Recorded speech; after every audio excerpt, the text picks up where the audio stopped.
सो high everyone, कैसे तुम सारे आज यार हम पढ़ने वाले हैं वापस से कोऑर्डिनेशन कंपाउंड। अब देखो यार, मैंने ना बेसिकली यूट्यूब के ऊपर 2 से 3 वीडियोस देखी है ना, और उनमें से जितनी भी अच्छी चीज़ें थी और जितनी भी यूजफुल चीज़ें थी मैंने यहाँ पर तुम्हारे लिए इंडल्ज करी है। ठीक है, जितनी भी फालतू चीज़ें थी उन वीडियो के अंदर मैंने सबको हटा दिया। ठीक है, अब जरा एक ओवरव्यू देख लेते हैं कि हम लोग चीज़ों को कैसे कैसे पढ़ रहे होंगे, है ना। और मैंने आपको यहाँ पे पॉइंट प्लस बताया कैसे कर रहे हैं हम लोग, है ना। पहले हम पढ़ेंगे बेसिक, फिर वर्नर थ्योरी, फिर हम कंपेयर करेंगे कंडक्टिविटी को, फिर लिगेंड के बारे में बताऊंगा, और फिर असली चीज़ हमारी चालू होगी जिसमें होता है हमारा IUPAC आइसोमेरिज्म। ठीक है, और VBT, CFT, spectrochemical series, calculation of CFSE और ऑर्गेनोमेटिक कंपाउंड। ठीक है, एक्साइटेड हो? चालू करते हैं यार। पहले हम बात करते हैं आपसे बेसिक में। ठीक है, सुन, बेसिक में आपको क्या है, पहली बात क्या है भाई कि K4FeCN6 जैसे कि लिखा हुआ है ना, तो K4 यहाँ पे क्या है, काउंटर आयन है। ठीक है, और ये जो आपका दिख रहा है वाइट आपको ब्रैकेट्स के अंदर, इसको हम बोलते हैं भाई कोऑर्डिनेशन आइडेंटिटी। ठीक है, एंटिटी। अच्छा, Fe यहाँ पे क्या है, आपका सेंट्रल मेटल एटम है, और हम इसको क्या बोलते हैं, ल्यूइस एसिड भी बोल देते हैं। अच्छा, यहाँ पे Cn क्या है, ये है हमारा लिगेंड। ठीक है, मैं अभी आपको पूरा बताऊंगा लिगेंड के बारे में क्या क्या होता है। लिगेंड जो है वो भाई ल्यूइस बेस हो भी सकता है और नहीं भी हो सकता है। ठीक है, बात सिंपल सी है। अच्छा, अब देखो समझना, 2 तरह के कॉम्प्लेक्स होते हैं, एक होता है होमोलिप्टिक और एक होता है हेट्रोलिप्टिक। क्या डिफरेंस बताता हूँ। जब भी आपको सेंट्रल मेटल एटम के साथ में सेम टाइप का कॉम्प्लेक्स दिखे, आई मीन सेम टाइप का लिगेंड दिखे, आपको समझना है कि वो है होमोलिप्टिक। और जब भी आपको सेंट्रल मेटल एटम के साथ में अलग अलग टाइप के लिगेंड्स दिखे, तो वो है हेट्रोलिप्टिक कॉम्प्लेक्स। समझ गए? बहुत बढ़िया। ये चीज़ें आपके क्वेश्चन के अंदर यूज होती हैं, इसलिए मैं तुम्हें पहले से बता रहा हूँ। बढ़िया, चलो अब यार हम लोग बात करते हैं वर्नर थ्योरी के बारे में। बहुत ही आसान सी थ्योरी है, अगर समझना। क्या भाई, वर्नर ने अपनी थ्योरी के अंदर बोला था कि भाई प्राइमरी वैलेंसी सेकेंडरी वैलेंसी क्या होती हैं, ये बताया था। ठीक है, बेसिकली अब मैं तो बताता हूँ कि वो चीज़ होती क्या है। प्राइमरी वैलेंसी भाई, पहली बात तो आयनाइजेबल होती है, डायरेक्ट याद रखो, चीज़ आयनाइजेबल होती है। और oxidation number of central metal atom को हम बोलते हैं प्राइमरी वैलेंसी। मैं तुम्हें समझाऊंगा कैसे कैसे करना है, मैं तुम्हें यहाँ पे निकाल के भी दिखाऊँ कैसे कैसे करना है। ठीक है, सेकेंडरी वैलेंसी क्या होती है, पहली बात तो नॉन आयनाइजेबल होती है। दूसरी बात क्या, ये कोऑर्डिनेशन नंबर ऑफ CMA होती है। CMA क्या होता है भैया, सेंट्रल मेटल एटम। अच्छा, अब मैं तुम्हें डायरेक्टली दिखाता हूँ, जैसे कि K4FeCN6 से मैंने कहा हाँ जी है। अब सुनना मुझे निकालनी है, क्या बोलते हैं, प्राइमरी वैलेंसी। ठीक है, मैं कैसे निकालूंगा, बहुत ही ज़्यादा सिंपल है। मैं इसका ऑक्सीडेशन नंबर लिखूंगा 4, है ना, क्योंकि मेरे को पता ही है, क्योंकि K का 1 होता है और कितने K हैं, 4, तो भाई 4 आ जाएगा। Fe का मेरे को फाइंड करना है, तो भाई X हो गया, बहुत बढ़िया। Cn का भाई -1 होता है, तो भाई -1, और यहाँ पे 6 है तो 6 है ना, -1 आई मीन -1 6 हो गया, -6। भाई इसके ऊपर कोई चार्ज नहीं है, इसलिए यहाँ पे आ गया 0। अच्छा, यहाँ से जब आप X कैलकुलेट करोगे, X = 2 आ जाएगा। क्या तुम्हें बात समझ में आई कि X जो तुम्हारा यानी कि प्राइमरी वैलेंसी आया है, वो क्या है, oxidation number of central metal atom यानी कि Fe। समझ गए? बहुत बढ़िया। कोई तुमसे बोल दे कि भैया आप ना जरा सेकेंडरी वैलेंसी निकाल दो इस कंपाउंड के लिए, मैंने कहा निकाल देंगे यार। कैसे निकालेंगे, आगे देखते हैं क्या होता है यार। कोऑर्डिनेशन नंबर ऑफ CMA, अरे कितना आसान है भाई, कोऑर्डिनेशन नंबर कैसे निकालते हो, सुन तो जाना। कोऑर्डिनेशन नंबर इक्वल्स टू, ये CMA है, मैंने कहा हाँ जी है। इसके लिए कोऑर्डिनेशन नंबर क्या होगा, जितने भी इसके साथ में लगे हुए लिगेंड्स हैं वो, और साथ में उनका बेसिकली डेंटिसिटी होती है, बट हम बोल देते हैं कि भाई कितने लोन पेयर हैं। जैसे कि CN के पास में 1 लोन पेयर है ना, तो यहाँ पे हमारा आ जाएगा 1, और मैं इसको 1 को मैं बोल देता हूँ डेंटिसिटी, या फिर 1 को मैं बोल देता हूँ लोन पेयर। ठीक है, यानी कि lone pair equals to denticity, simple. Coordination number अपना 6 आ गया। ठीक है, आगे बढ़ते हैं। अब सुनना यार, अब जैसे कि तुम्हारे लिए छोटा सवाल है, क्या है, ये तुम्हें कंपाउंड दिया हुआ है ना, और तुमसे पूछा है कि कैसे कैसे टूटेगा ये, जरा समझना। आयंस कैसे कैसे टूटेंगे, ये 3 है और ये 1 है ना, तो भाई 3 और 1 4, ऐसे 4 इसके आयंस टूटेंगे। मैं तुम्हें पहले बेसिक पढ़ा रहा हूँ, जैसे कि हम लोग जो टफ चीज़ें हैं हम उनके लिए तैयार हो पाएँ। ठीक है, ये सारी चीज़ें आगे यूज़ होंगी, इसलिए मैं तुम्हें बता रहा हूँ। अब सुनना, ये जब टूटेगा तो भाई 2 सीएल निकलेंगे, और भाई ये पूरा एक कॉम्प्लेक्स टूटेगा, राइट। तो भाई अपने आयंस हो जाएंगे 3। सिमिलरली अगर ये टूटा तो भाई 1 और 1 टूटेगा, यानी कि मिला के 2 हो जाएंगे, है ना। अच्छा, एक बात और, ये 1 और 3 है, यानी कि 1 3 टाइप इलेक्ट्रोलाइट होगा ये। दूसरी बात, ये 1 और 2 है, यानी कि 1 2 टाइप इलेक्ट्रोलाइट होगा, और ये 1 और 1 है, यानी कि 1 और 1 टाइप इलेक्ट्रोलाइट होगा ये, है ना। सो कह रहा है कंपेयर कंडक्टिविटी, अरे भाई जितने ज़्यादा आयंस होते हैं उतनी ज़्यादा कंडक्टिविटी होती है ना, यानी कि सबसे ज़्यादा इसकी होगी, फिर इसकी होगी, और फिर इसकी होगी, यानी कि ABC। सिंपल, आगे चलते हैं।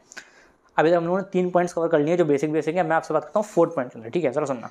लिगेंड बेसिकली क्या क्या हो सकते हैं, देखो लिगेंड कुछ नहीं होता भाई, एक डोनर एटम होता है ना, एक इलेक्ट्रॉन भी डोनेट कर सकता है, 2 इलेक्ट्रॉन भी डोनेट कर सकता है, और पाई इलेक्ट्रॉन डोनर भी वो हो जाता है। ठीक है, अभी मैं समझाऊंगा आपको क्या क्या है, जरा समझना। अब हम ना क्लासीफाई करते हैं लिगेंड्स को कि कैसे कैसे होते हैं on the basis of charge. ठीक है, पॉजिटिव, न्यूट्रल, नेगेटिव। अगर कोई लिगेंड पॉजिटिव है तो भाई वो ये वाले होते हैं, अगर न्यूट्रल लिगेंड है कोई, तो भाई वो न्यूट्रल लिगेंड ये वाले होते हैं। तुम्हें इसको एज इट इज याद रखना है, ठीक है। और जो अगर नेगेटिव है, अगर तुम्हारा जो लिगेंड है वो नेगेटिव है, तो भाई वो होंगे ये वाले। सिंपल है, समझ गए। ये सारे के सारे क्या है मेरे भाई, लिगेंड है, समझ गए, बस अलग अलग चार्ज के हैं, सिंपल, ठीक है।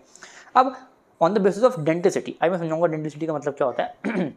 देखो बेसिकली क्या रहता है कि एक होता है मोनोडेंटेड, एक होता है डाइडेंटेड, एक होता है पॉलीडेंटेड और एक होता है एम्बीडेंटेड। समझाता हूँ, देखो यार पहली बात, मोनोडेंटेड में क्या होता है कि आपका जो एटम होता है ना वो सिर्फ एक डोनर एटम ही होता है।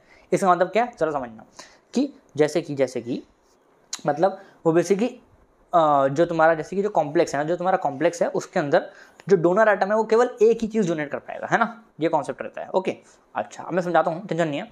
जैसे कि मोनोडेंटेड में हम बोलते हैं वन डोनर एटम है ना, और तुम्हें याद रखने की वन डोनर एटम कौन से होते हैं, ये जितने भी लिखे हुए हैं सारे होते हैं। अच्छा बढ़िया, अच्छा मैं समझाऊंगा। बाइडेंटेड डाइडेंटेड क्या होता है, जिसमें दो डोनर एटम होते हैं। अच्छा जी, एक कॉम्प्लेक्स है जिसके अंदर दो डोनर एटम है।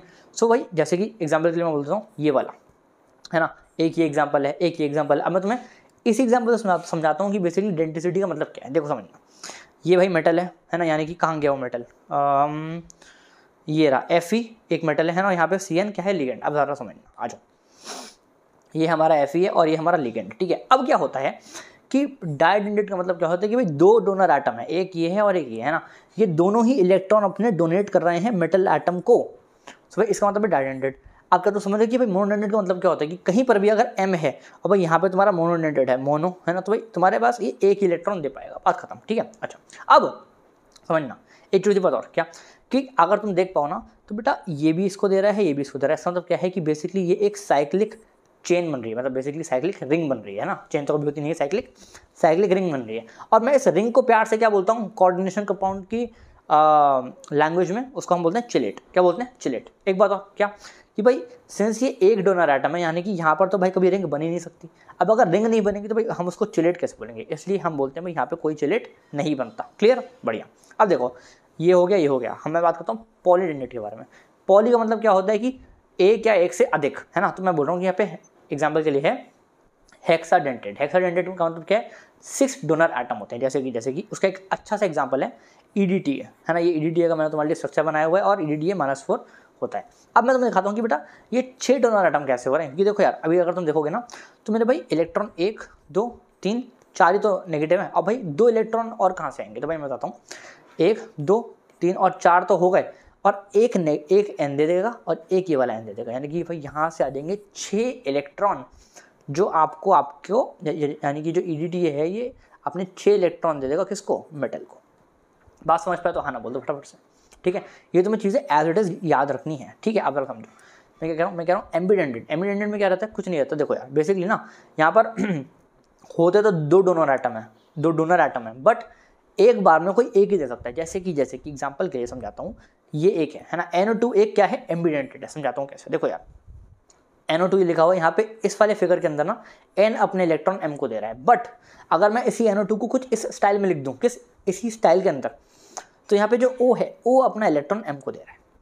बात समझ में आई है ना। सो बेसिकली यहाँ पे NO2 क्या है, एम्बीडेंटेड, है ना, कि बेसिकली इसके अंदर है तो दोनों डोनर एटम, लेकिन एक बार में कोई एक ही दे पाता है, क्या, अपना इलेक्ट्रॉन। क्लियर, बहुत सही। अच्छा ऐसे ही MCN है ना, SCN को मैं S लिखूंगा तो S दे रहा है, और अगर S लिखूंगा तो यहाँ पे N दे रहा है। सिंपल, ठीक है। चलो ये तो मैं एज इट इज याद रखना है, बहुत बढ़िया। और यहाँ पे क्या, यहाँ पे कोई चिलेट नहीं बनता। सिंपल, चलो देखो यार, जहाँ पे रिंग वहाँ पे चिलेट, बस यहाँ पे रिंग है, यहाँ पे चिलेट बन गया, बात खत्म हो गई, ठीक है। आगे चलते हैं। अब सुनो IUPAC के बारे में, सुनते जाना आराम से। कुछ रूल्स हैं, पहले समझ लो, फिर मैं तुम्हें प्रीवियस ईयर क्वेश्चन कराऊंगा, मजा आएगा तुम्हें आज, बहुत बढ़िया लेक्चर होगा ये। सुनना, रूल्स क्या है, लिगेंड का नाम तुम पहले लिखोगे, उसके बाद तुम लिखोगे सेंट्रल मेटल एटम का नाम। समझाऊंगा, टेंशन मत लो, ठीक है। अभी बस तुम सुनते जाओ जो मैं बोल रहा हूँ, फिर मैं तुम्हें जब क्वेश्चन कराऊंगा ना तुम्हें हर एक चीज़ क्लियर हो जाएगी।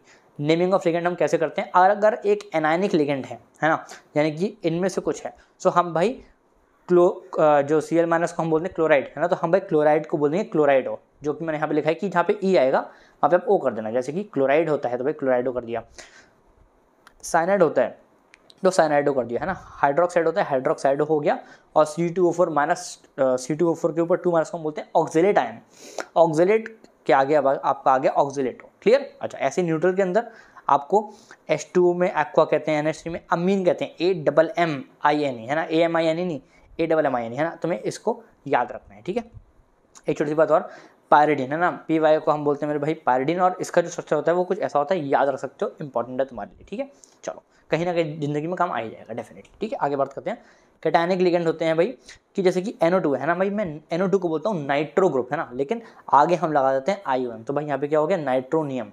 यहाँ पे NH3NO2 को हम बोलते हैं भाई हाइड्रोजीन, लेकिन आगे ये है एक कैटायनिक लिगेंड जिसे हम बोल देंगे हाइड्रोजीनियम। बात समझ में आ रही है? हाँ ना बोलो, ठीक है। इसको तुम्हें याद करना है, ठीक है। अभी मतलब बहुत रटना नहीं है, बस थोड़ा देख लेना है ना। अब हम लोग ज़रा सवाल पे चलेंगे। जो थर्ड वाला वो क्या कह रहा है, प्रीफिक्स। प्रीफिक्स का मतलब क्या है? Tri are use for number of ligand, बस सुन लो। और when ligand has numeric prefix then bis tris tetrakis are use. अब समझाता हूँ कैसे। देखो यार, जैसे कि इस वाले पॉइंट को मैं यहाँ समझाता हूँ। देखो तुम्हें ये कॉम्प्लेक्स दिया है, मैंने कहा ठीक है, ये तुम्हारा लिखा हुआ है इथेनमीन है ना, ये क्या लिखा है इथेनमीन। अब मैं इसको उठा के यहाँ लिख रहा हूँ, मैंने कहा ठीक है जी।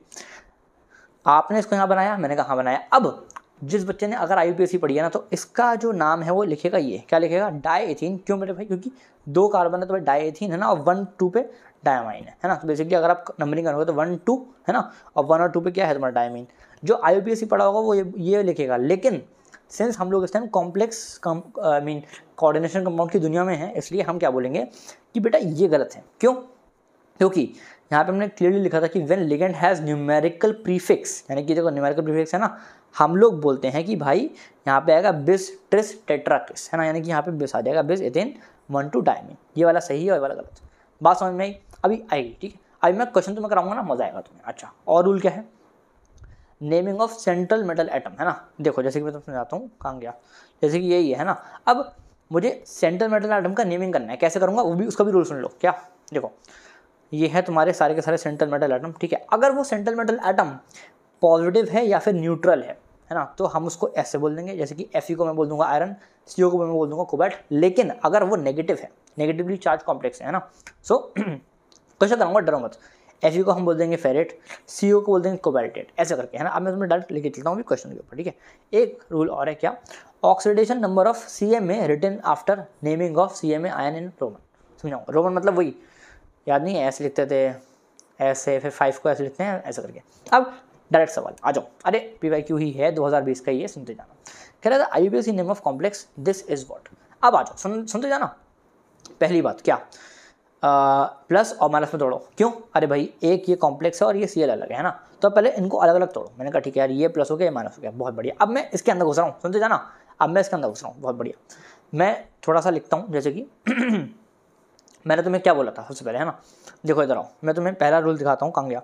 लिगेंड का नाम पहले लिखो, उसके बाद CMA का नाम लिखो, ठीक है। यानी कि अब सुनना, लिगेंड कहाँ है भाई, इसके अंदर ये CMA है, और भाई ये तीनों की तीनों लिगेंड है, यानी कि 1 2 और ये तीनों लिगेंड है। क्लियर? अच्छा, पहले मैं नाम लिख रहा हूँ लिगेंड का, ठीक है। पहली बात क्या है, ये प्लस है, यानी कि भाई NH3 प्लस हो गया, है ना। सो NH3 को देख लो, Cl को देख लो, सॉरी हाँ, देखो NH3 Cl और NH2 CH3 है ना। ज़रा हम लोग उसका नाम चेक करते हैं कि हम लोगों ने सही पढ़ा है क्या। आ जाओ चेक करते हैं यार, कहाँ गया। देखो यार, देखो NH3 जो है वो हम उसको बोलते हैं एमाइन, ठीक है। और CH3NH2 को हम बोलते हैं मेथेनामाइन। और एक और हमारा कौन सा था, जरा चेक करते हैं यार, Cl है। हाँ, Cl को हम बोलते हैं मेरे भाई, कहाँ गया, Cl को हम बोलते हैं क्लोराइडो, ठीक है। मैंने इन तीनों को यहाँ से और यहाँ से चुराया, ठीक है। और तुम्हारे लिए, केवल तुम्हारे लिए मेरे दोस्त, मैंने यहाँ ले दिया, बहुत बढ़िया। अब सुनना, अब हम लोग नेमिंग कर रहे हैं, कैसे करेंगे बताता हूँ। पहले आप करते हो इनका नाम, लिगेंड्स का नाम, ठीक है। तो मैंने कहा ठीक है यार, ये NH3 को मैं बोलूँगा अमीन, लेकिन कितने अमीन है मेरे भाई, अरे यार थोड़ा जूम कर लूँ, कितने अमीन है, 2 अमीन है। 2 का मतलब क्या हो गया, डाई।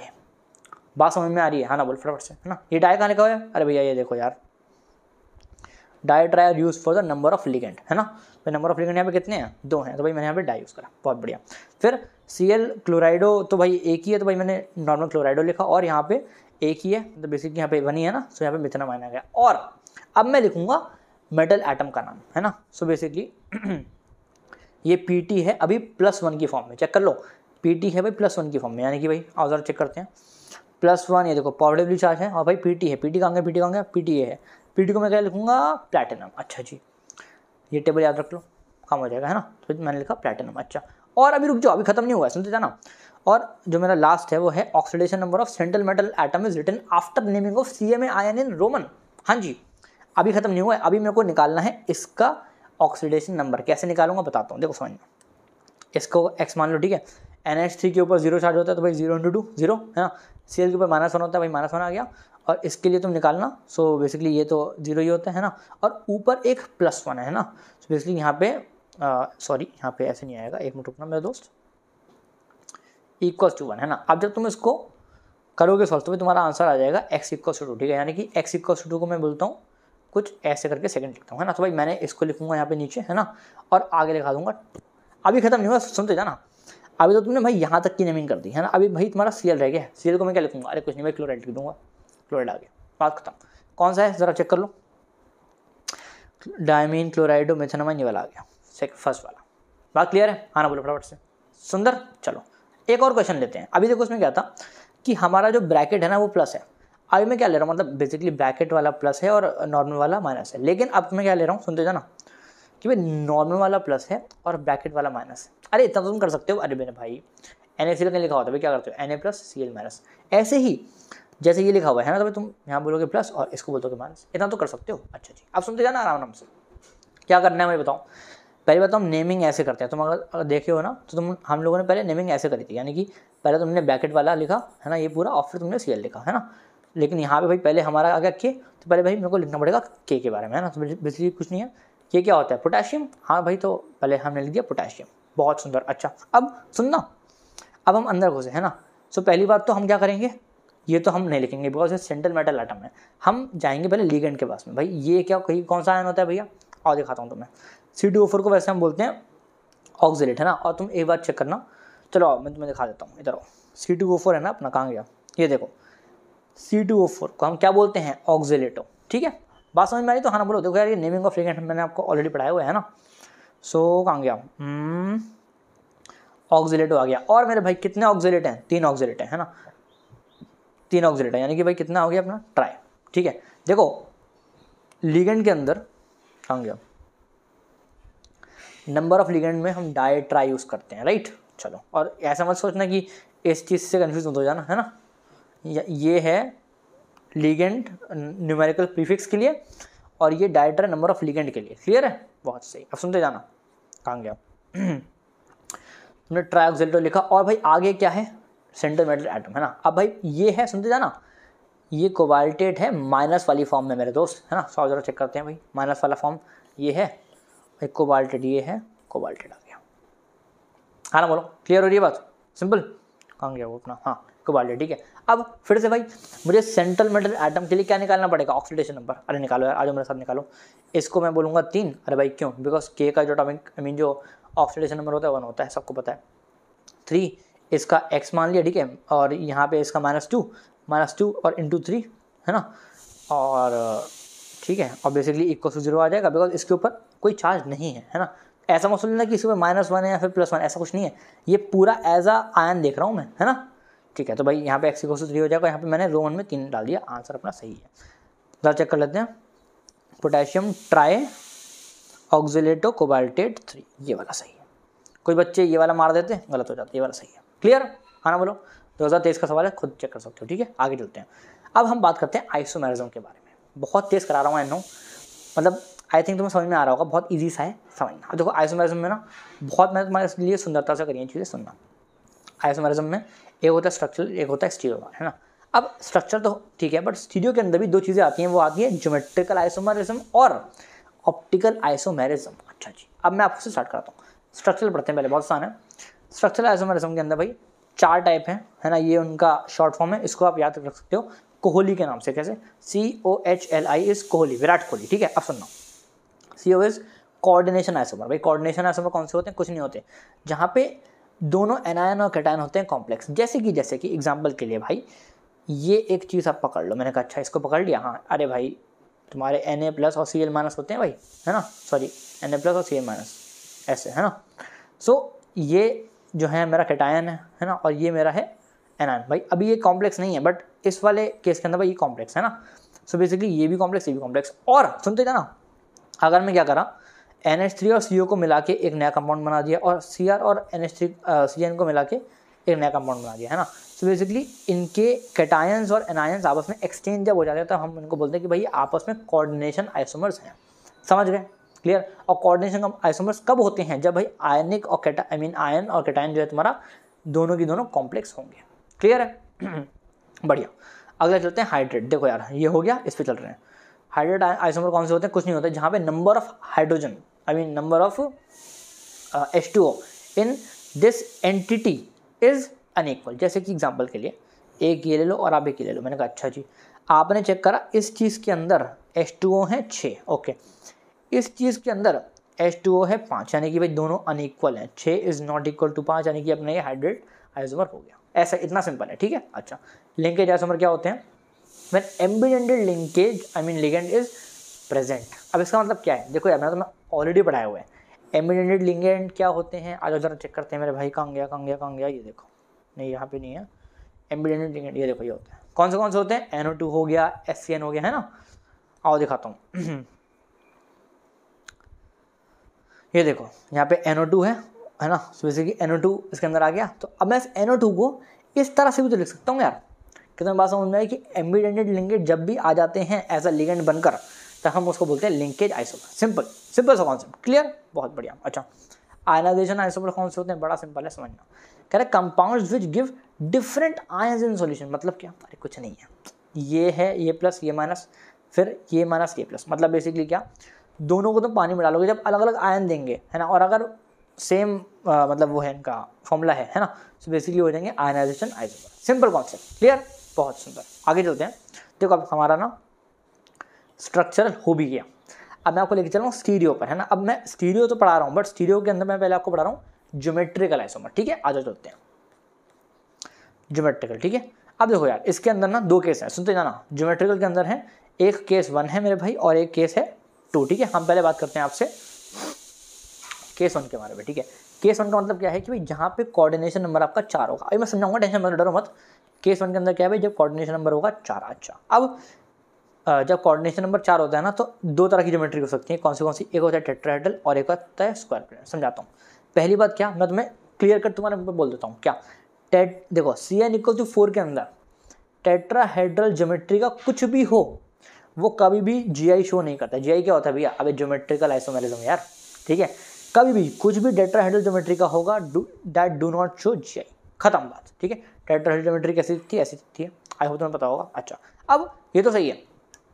स्क्वायर प्लेनर ज्योमेट्री जो है ना, ये शो करती है, बट रुक जाओ। देखो पहली बात मैं तुम्हें क्या बोला कि कोऑर्डिनेशन नंबर 4 होना चाहिए, है ना। जरा चेक करते हैं भाई, जो मैं तुम्हें एग्जांपल करा रहा हूँ ये और ये, इसके अंदर कोऑर्डिनेशन नंबर 4 है भी या नहीं है?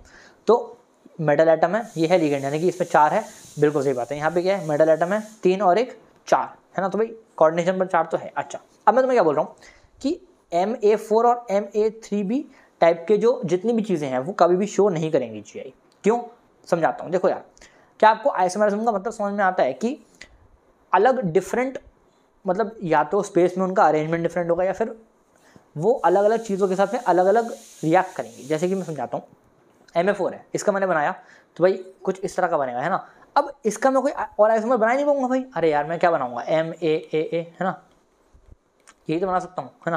भाई दोनों चीज़ें भाई सेम ही तो है, इसलिए इसका कोई आइसोमर नहीं है। सिमिलरली इसका भी, इसके साथ भाई मैं कुछ भी नहीं कर सकता, है ना। अच्छा, अब मैं आपको लेके चलता हूँ कि किसके किसके आइसोमर होते हैं और कैसे कैसे होते हैं, तो समझना। MA2B2 अभी भी चेक कर लो, कोऑर्डिनेशन नंबर 2 और 2 4 है, ठीक है। बहुत बढ़िया, आप सुनते जाना आराम से। ठीक है, हाँ ओके। एक मिनट, मैंने यहाँ पे ऐसे क्यों लिखा है? सो सॉरी गाइस, एक सेकंड दोस्त, ये ऐसे आएगा ना। मेटल एटम को भाई बाहर कैसे निकाल दिया हमने? हाँ अब सही है, सॉरी, ठीक है। अब सुन भाई, चलो मैं तुम्हारे लिए बैकेट हटा देता हूँ क्योंकि मैंने ऊपर में लगाया। अब जरा सुन, MA2B2 है, ठीक है। इसका मैंने जब बनाया तो एक स्क्वायर प्लेनर में इसका कुछ ऐसा बना, और इसके नंबर ऑफ आइसोमर कितने होते हैं? 2 होते हैं। क्या इसको रटना है? अरे बिल्कुल नहीं रटना यार। क्यों? प्रूफ कराता हूँ। ये लिखा हुआ है, एक तो इसका आइसोमर मैंने इसको यहाँ पे लिख दिया, है ना। अब दूसरा आइसोमर कौन सा हो सकता है? देखो आप समझो, आप आइसोमर को पहचानते कैसे हो? देखो ऐसा समझना कि A और B आमने सामने है, यहाँ पर भी A और B आमने सामने है। एक और ऐसी चीज़ हो सकती है कि एक और ऐसा अरेंजमेंट हो सकता है कि अगर मैं इन दोनों को उठा के पलट दूँ तो क्या होगा, है ना। सो बेसिकली B और B सामने आ जाएंगे और A सामने आ जाएंगे। यहाँ पे AB सामने था और यहाँ पे AA सामने, है ना। So basically number of isomer कितने होंगे? 2, ऐसे, है ना। आपको समझ में आता होगा कि ये वाली और ये वाली चीज़ तो सेम ही है ना। बढ़िया।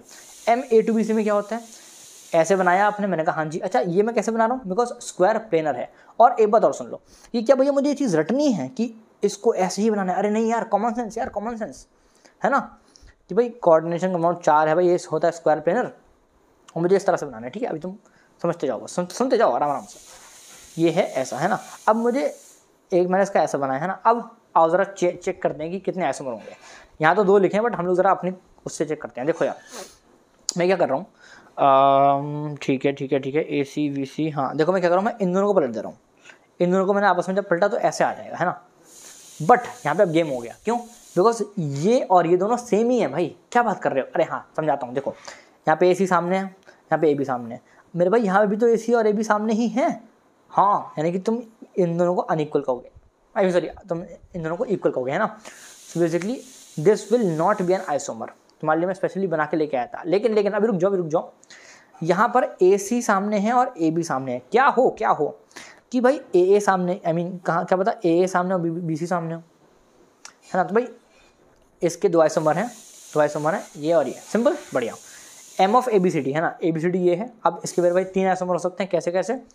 एक तो ये है ही जो यहाँ से मैंने कॉपी करा, है ना। अब कुछ नहीं है, इन दोनों को पलट दो तो ऐसा बन जाएगा, और इन दोनों को पलट दो तो ऐसा बन जाएगा। ठीक है, तो बेसिकली 3 आइसोमर होंगे, समझ सकते हो। बढ़िया, आगे चलते हैं। अब देखो यार, कोऑर्डिनेशन नंबर 4 का हमारा हो गया, यानी कि बेसिकली केस 1 हमारा खत्म। अच्छा, अगली बात, केस 2 क्या है? कोऑर्डिनेशन नंबर 6 है। आसान है समझना। देखो पहली बात क्या है, ऑक्टाहेड्रल ज्योमेट्री होती है इसकी, है ना। ठीक है, कोऑर्डिनेशन नंबर 6 में ऑक्टाहेड्रल ज्योमेट्री होती है। अब समझना, देखो तुम्हें ना किसी भी तरह से बोल रहा हूँ मैं, ये जो चीज़ है इसको याद रखनी है। मैं तुम्हें तरीका बता रहा हूँ कैसे याद रखना है, थोड़ा सा रेफरेंस दे रहा हूँ, समझना। देखो कुछ नहीं है, MA6 है। अच्छा एक बात और, कि कोऑर्डिनेशन नंबर 6 यानी कि ये मेटल है और ये 6 है ना। अब मैंने इस पर कट क्यों लगाया, मैं तुम्हें बाद में बताता हूँ। ठीक है, बट अभी जरा समझना, MA6 है। फिर अब देखो मैं तुम्हें एक रूल बताता हूँ। क्या? अपने को बेसिकली ये जो नंबर ऑफ एटम्स है ना बढ़ाते जाना है। ABC है, यहाँ पे AB है, यहाँ पे ABC है, यहाँ पे ABCD है, ऐसे करके, है ना। सो बेसिकली मेरे पास अभी पहले A है। अब रूल सुनो, रूल क्या है, तोड़ो, है ना। तोड़ो, ऐसे तोड़ो कि सिर्फ एक वेरिएबल बढ़े। समझाऊंगा, टेंशन नहीं। और जैसे ही किसी नए के पास टूटने का मौका आए तुरंत तोड़ो, बट सिर्फ एक वेरिएबल बढ़ना चाहिए। जैसे कि MA6 है। अब मुझे इसे और तोड़ना है। क्यों? तोड़ो लिखा है ना यार, और तोड़ना है। तो भाई मैंने इसको A5B1 में तोड़ दिया। मैंने कहा बहुत बढ़िया। और क्या लिखा है यहाँ पे, ऐसा तोड़ो कि बट सिर्फ एक ही वेरिएबल बढ़ना चाहिए, है ना। यानी कि ऐसा नहीं तोड़ना है कि यहाँ पे मैंने A6 को मैंने तोड़ दिया, A4B1 C1, ऐसे नहीं तोड़ना है। सिर्फ एक ही वेरिएबल बढ़े एक स्टेप के अंदर। ठीक है, यहाँ से मैं एक वेरिएबल पढ़ा। अच्छा, A5B1, बहुत बढ़िया। अच्छा, अब मैं क्या कह रहा हूँ कि आप क्या करो, एक मिनट, हाँ, अब आप क्या करो कि B1 तो आप और तोड़ नहीं सकते। अरे भाई B1 को किसके अंदर तोड़ोगे, है ना। तो मैं क्या कह रहा हूँ, यहाँ से एक लो और यहाँ पे बना दो, है ना, यानी कि A4B2। देखो एट दी एंड तुम्हें इसको याद करना ही पड़ेगा, और अगर तुम अभी समझ लोगे ना तो तुम वहाँ बैठ के बना पाओगे। ठीक है, अब जरा सुनना, MA4B2, है ना। अभी बस सुनते जाओ, तुम्हें जब मैं क्वेश्चन कराऊंगा तुम्हें मजा आ जाएगा, तुम कहोगे वाह भैया मजा आ गया। MA4B2 है, हाँ, है ना। अब B2 को मैं तोड़ रहा हूँ, किसमें? B और C में। अच्छा, फिर A4BC हो गया। अब सुनना, अब क्या इसके बाद मैं यहाँ पे जाने के लिए कुछ मेरे पास बचा हुआ है? मतलब अब मैं किस चीज़ को तोड़ सकता हूँ? सिर्फ एक ही चीज़ है जिसको तोड़ सकता हूँ, वो है A, है ना। तो मैंने A को A3 में तोड़ दिया। मैंने कहा ठीक है। अब यहाँ पर मैं हो सकता था कि मैं मतलब MA4 से A3 में गया, बट BC यहाँ पे लिखा हुआ है ना, तो यहाँ पे हो सकता था मैं ऐसा करता 2 और 1, बट यहाँ पे मैंने 2 और 1 करा है। देखो ये A3B2 और C1 है, बट यहाँ पे इस वजह से ना A3 और B3 बन नहीं पाता। क्या तुम्हें बात समझ में आ रही है कि यहाँ से तुम्हें यहाँ कैसे जाना है? सो बेसिकली आपको इसको एज याद रखना है। अब मैं बता रहा हूँ तुम्हें क्या, कि भैया एक मिनट, ये शो नहीं करता, ये शो नहीं करता। क्या शो नहीं करता भाई? ज्योमेट्रिकल आइसोमेरिज्म, ये दोनों शो नहीं करते और ये वाला शो नहीं करता। ठीक है, अब मुझे नहीं पता तुम कैसे याद रखोगे इसको, बट तुम इसको एज इट इज याद रखना, है ना। 2-3 बार बना के देखना। मैंने तुम्हारे लिए थोड़ा सा तुम्हें समझाने की कोशिश करी, बट आई थिंक कि शायद काम नहीं बनेगा वैसे, है ना। इसको याद ही करना पड़ेगा। अब सुनो, ध्यान से सुनो। अब मैं तुम्हारे लिए ना, मैंने क्या करा सुनना, यहाँ से उठा के, अब सुनो, देखो अब तुम्हारे काम की बात है। अब सुनना, यहाँ से लेके यहाँ तक मैंने यहाँ से करा कॉपी, और मेरे भाई यहाँ पर मैंने कर दिया पेस्ट। अब सुनो हुआ क्या है, हमारे पास ये सारी की सारी चीज़ें हैं। मैंने कहा हाँ जी हैं। अब मैं तुम्हें रटवा रहा हूँ नंबर ऑफ आइसोमर कितने होते हैं। इसके होते हैं इतने, इसके होते हैं इतने, ऐसे ऐसे करके कैसे याद रखोगे और समझना। 2 2 2 नीचे से 2 2 2, बहुत बढ़िया। फिर 3 4 5 6, ठीक है। फिर 9 और 15 तुम याद रख सकते हो यार, समझ लो 2 2 2 2 2 2 3 4 5 6 9 और 15, सिंपल। अच्छा, अब यहाँ पे मैंने 2 स्टार मार्क करे हैं, समझाऊंगा क्यों। ये और ये थोड़ा सा डिफरेंस है, और थोड़ा सा डिफरेंट है, बताता हूँ। देखो यार, MA3B3 और MAA2B2 है ना, MA3B3 और MAA2B2। अब समझना, देखो यार यहाँ से बहुत सवाल आ रहे हैं, मैं इसलिए तुम्हें बोल रहा हूँ, मैं तुम्हें सवाल दिखाऊंगा भी कि अभी हमें करने कैसे हैं, ठीक है, बस सुनते जाओ। MA3B3 क्या है, इसके भाई 2 आइसोमर हो सकते हैं, कैसे, मतलब कैसे क्या, देखो देख लो, MA3B3 के 2 आइसोमर और MAA2B2 के 2 आइसोमर। अब मैं दिखाता हूँ कौन से आइसोमर, बिकॉज वो समझना इंपॉर्टेंट है, ज़रा समझना। ये है, मैंने कहा हाँ जी है। एक तो आइसोमर कैसा होगा कि भाई ये है, मतलब आपके पास एक स्क्वायर प्लेनर है, उसके ऊपर एक ए ऊपर और एक बी नीचे, है ना, ये तो ये है। और दूसरा क्या है कि यहाँ पे भी आपके पास एक प्लेनर है, बट एक ऊपर है और एक नीचे है। बट यहाँ पे अब डिफरेंस क्या है, सुनना, यहाँ पर ए और बी है और यहाँ पे बी और बी है, यानी कि क्या, यहाँ पर डिफरेंट चीज़ें लगी हुई हैं ऊपर नीचे, और यहाँ पर सेम चीज़ें लगी हुई हैं ऊपर नीचे, ठीक है। अच्छा, अभी मैं समझाऊंगा क्या हो रहा है, सुनते जाना, थोड़ा सा समझने की कोशिश करना, है ना। अच्छा, अब मैंने क्या करा, मैं इसको यहाँ पे थोड़ा सा और डिटेल में बना रहा हूँ तुम्हारे लिए, ठीक है। यहाँ पे क्या हो रहा है कि अगर आप समझोगे ना, तो यहाँ पे ए और ए एक ही साइड पर है, एक ही फेस पर है। मतलब ये देखो, क्या तुम्हें ये एक फेस दिख रहा है, अरे भाई इट्स लाइक डबल पिरामिड, है ना। देखो यार, it's like a double pyramid, समझ रहे हो बात को, है ना। तो भाई ये इसका एक फेस है, और जब भी ऐसा होता है कि ए और ए मिलाकर एक फेस बनाते हैं, तो हम उस वाले स्ट्रक्चर को बोलते हैं फेशियल। यहां से सवाल आया था, अब रुक जाओ, दिखाऊंगा सवाल, मैं डायरेक्ट दिखाऊंगा, है ना। अच्छा, अब मैं अगर इसकी बात करूं, थोड़ा इसको मैं और डिटेलिंग में बनाऊं, तो क्या होगा, सुनते जाना। यहाँ पर ए जो है, ए और ए जो है, ये आ रहे हैं एक ही बेस के ऊपर, है ना। तो भाई मैं ये जो जिस बेस के ऊपर आते हैं, हम उसको बोलते हैं मेरिडियनल। क्या बोलते हैं, मेरिडायनल। क्लियर है, ठीक है। अच्छा, अभी मैं तुम्हें क्वेश्चन दिखाऊंगा, तो हर चीज़ समझ में आने वाली है। पहली चीज़ हो गई, मैंने कहा हाँ जी हो गई। अब इसकी बात करते हैं, आ जाओ। तुम्हारे लिए मैंने ये बनाया हुआ है, क्या बनाया हुआ है, सारा सुनना। ऐसे बनाया इसको, स्क्वायर प्लेनर को। क्या इसको बनाना आना चाहिए, बिल्कुल भी नहीं। क्या ये चीज़ पता होनी चाहिए, बिल्कुल हाँ, ठीक है। आप सुनो, मैंने तुम्हें ऐसे बनाया, ठीक है। जितने ए हैं, मतलब बेसिकली ये वाला ए एक हो गया, है ना, और जो दूसरा वाला है वो आ जाएगा एक ए और एक ए है। अब ज़रा सुनना, देखो जो 2 बी हैं, एक बी ये है और एक बी ये है। अब डिफरेंस क्या हो रहा है कि जैसे कि यहाँ पर ए और बी डिफरेंट थे, वैसे ही यहाँ पर और यहाँ पर डिफरेंट चीज़ें लगी हुई हैं। मतलब जैसे कि यहाँ पर और यहाँ पर ए भी थे, यानी कि वो अनइक्वल हैं, डिफरेंट हैं। सिमिलरली यहाँ पर भी अनइक्वल चीज़ें होंगी। और एक तो आइसोमर ये हो गया इसका, और दूसरा आइसोमर कौन सा होगा, ये वाला होगा दूसरा आइसोमर इसका। कैसे बताता हूँ, यहाँ पर है डिफरेंट चीज़ें लगी हुई ऊपर नीचे, और यहाँ पर सेम चीज़ें लगी हुई हैं ऊपर नीचे, है ना। सो ऐसे तुम्हें पकड़ना है। अच्छा, अब सुनना, यहाँ पे बहुत ध्यान से मेरी बात को सुनना, बहुत ध्यान से, सवाल आया हुआ है इसलिए बोल रहा हूँ, सुनना। देखो, मुझे बताओ कि ये जो तुम्हें चीज़ दिख रही है, इसके अंदर लिगेंड पहचान पा रहे हो क्या, पहले इतना बताओ। लिगेंड पहचान पा रहे हो, हाँ जी पहचान पा रहे हैं। ए और बी यहाँ पे लिगेंड है, बिल्कुल सही है। अरे भाई एम को छोड़ के जो भी बचता है वो लिगेंड ही होता है। क्लियर। अच्छा, अब सुनो, इन दोनों में से संख्या में कम कौन सा है, तुम बताओगे। इनमें से संख्या में कम कौन सा है ना, बी है। यानी कि मैं क्या बोल रहा हूँ कि जब भी लेस लिगेंड 90 डिग्री पर होते हैं, तब हम बोलते हैं उसको सिस, है। मतलब बताऊंगा, डरना नहीं। देखो मैं क्या बोल रहा हूँ, लेस लिगेंड मतलब बी की बात हो रही है, हाँ जी। और जब भी मेरे भाई जो बी है 90 डिग्री पे होंगे, तब हम उसको बोलते हैं सिस। क्या तुम्हें बात समझ में आ रही है कि ये ऊपर है प्लेन के, ये नीचे है प्लेन के, और ये इस प्लेन के अंदर है, ये वाला इस प्लेन के अंदर है, तो भाई ये है 90 डिग्री। समझ में आ रही है, बहुत बढ़िया। अच्छा, सिमिलरली अगर जो ये लेस लिगेंड है, अगर ये 180 डिग्री के ऊपर है, सुनना, अगर ये 180 डिग्री पे है, यानी कि ये भी है और ये भी है, भाई ये पूरा का पूरा 180 डिग्री है ना। अगर जब भी ऐसे होता है तो हम उसको बोलते हैं भाई ट्रांस है, ठीक है। अब मैं तुम्हें डायरेक्ट सवाल दिखाऊंगा तो तुम्हें मज़ा आएगा, ठीक है। चलो बहुत बढ़िया। अच्छा, अब तुम्हारा ये हो गया, हाँ। अब इसको बस सुनते जाओ। अब तुम्हारा बेसिकली ज्योमेट्रिकल आइसोमेरिज्म खत्म हो गया, है ना। अब मैं आपसे बात करता हूँ, कहाँ गया हमारा, मज़ा आएगा तुम्हें, डरना नहीं है, रहना मेरे साथ में, मज़ा आएगा। ये हमारा हो गया, क्वेश्चन दिखाऊंगा, बहुत मज़ा आएगा। ऑप्टिकल आइसोमेरिज्म की बात करते हैं, आ जाओ चलते हैं। आई नो, देखो यार ये थोड़ा सा बेकार पार्ट था, है ना, बिकॉज शायद मैं तुम्हें नहीं समझा पाया, बट अभी तुम्हें हर एक चीज़ समझ में आएगी। सुनना, ऑप्टिकल आइसोमेरिज्म में क्या है, 2 केस हैं। केस 1 क्या है, कोऑर्डिनेशन नंबर 4। हमेशा ध्यान रखें, ऑप्टिकल आइसोमेरिज्म के अंदर जब भी कोऑर्डिनेशन नंबर तुम्हें 4 दिखेगा, तब वो ऑप्टिकल आइसोमेरिज्म शो नहीं करेगा, खत्म हो गई कहानी। बहुत बढ़िया। अच्छा, केस 2 क्या है, जब कोऑर्डिनेशन नंबर 6 होगा। अब जरा सुनना, जब कोऑर्डिनेशन नंबर 6 होगा तो मैं क्या कर रहा हूँ, इधर आओ, अरे इधर आओ, इधर आओ, इसको उठा रहा हूँ मैं यहाँ से। मतलब मैं क्या बोल रहा हूँ, अगर तुम्हें याद है ना तो तुम्हारा आइसोमेरिज्म हो गया, ठीक है। इसको इसलिए मैं तुम्हें बोल रहा हूँ कि इसको अच्छे से याद रखो। अब इसको उठाओ यहाँ से, मैंने कहा अच्छा जी, और यहाँ पे भाई पेस्ट मार दो, ठीक है। अब सुनो, मैं तुम्हें याद करा रहा हूँ, एनैंशियोमर पेयर लिखवा रहा हूँ भाई। एनैंशियोमर पेयर समझते हो ना, अब मैं तो बता दूंगा कि एनैंशियोमर क्या होते हैं, बट पहले सुन लो कि एनैंशियोमर पेयर कितने कितने हैं। इसके 0 हैं, इसके 0 हैं, इसके 0 हैं, ऐसे करते करते मैंने तुम्हारे लिखा हुआ है, चेक कर सकते हो, ठीक है। अब सुन लो, एनैंशियोमर पेयर होते क्या हैं, देखो समझना, ये वैसे ऑर्गेनिक का पार्ट है, बस समझ लो, मैं लिख के लेके आया हूँ।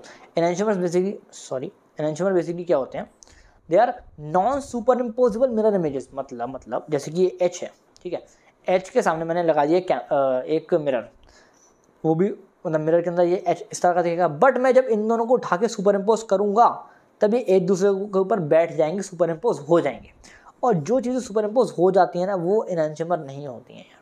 But at the same time अगर मैंने आर लिया, आर की मिरर इमेज ली, दोनों को एक दूसरे के ऊपर ओवरलैप कराया, भाई ये देखो ऐसा दिख रहा है गंदा सा, है ना। अगर सुपर इम्पोज नहीं होते हैं, नॉन सुपर इम्पोजेबल, तो भाई क्या होंगे, एनैंशियोमर होंगे। क्या लिखा है मैंने यहाँ पे, एनैंशियोमर लिखा है, समझ गए एनैंशियोमर क्या होते हैं, बहुत बढ़िया। अच्छा हाँ ओके, अब सुनना बहुत बढ़िया, मैंने तुम्हारे लिए एक चार्ट बनाया, सुनते जाना। मैंने क्या करा, मैंने इसको उठाया यहाँ से, और रुक जाओ, और मैंने इसको उठाया और मैंने दोनों को ही मिलाकर लिख दिया है यहाँ पर, एंड दैट टू। सुनना, एनैंशियोमर फिर तो हम लोगों ने जैसा भी पढ़ा, जो हमने ऊपर पढ़ा था, एक नई चीज़ आ गई है, स्टीरियो आइसोमर। दिख रहा है तुम्हें, दिख रहा है स्टीरियो आइसोमर। अच्छा ये क्या हुआ है, समझाता हूँ, समझा, डरना नहीं है, रुकते जाना, रुकना। देखो स्टीरियो आइसोमर क्या होते हैं, ज्योमेट्रिकल और ऑप्टिकल मिलाकर होते हैं। अरे भाई ये कैसे बना, ये और ये मिलाओगे, वही कर रहा हूँ मैं, आ जाओ दिखाता हूँ। ये देखो, GI और एनैंशियोमर पेयर को जब मैं मिलाऊंगा तब स्टीरियो आइसोमर मिल जाएंगे। चेक कर लो, 0 + 2 2, 1 + 4 5, 1 + 5 6, ऐसे करते तुम्हें ये दोनों चीज़ें पता है तो तुम इसको कर लोगे, है ना। अच्छा बट छोटी सी बात, क्या, this chart is only for coordination number = 6, that's it.